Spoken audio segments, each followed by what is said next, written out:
नमस्कार। आज हम अपने गांव के बगल में एक मंदिर है, मठ है, शिव मंदिर है। आप लोग देख सकते हैं पीछे कितना सुंदर जगह है, प्राकृतिक दृश्य है। हम आए हैं घूमने, आप लोग को सोचे हैं कि दिखा दें। देखिए कितना अच्छा जगह है, आप लोग देख सकते हैं।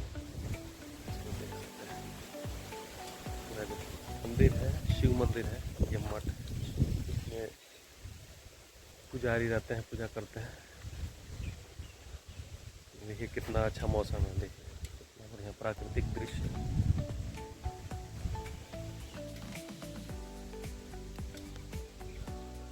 देखिए कितना अच्छा मौसम है, कितना सुंदर जगह है,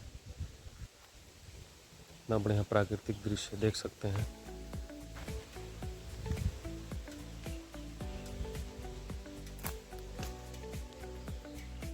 ये देख सकते हैं, देखिए आप लोग देख सकते हैं।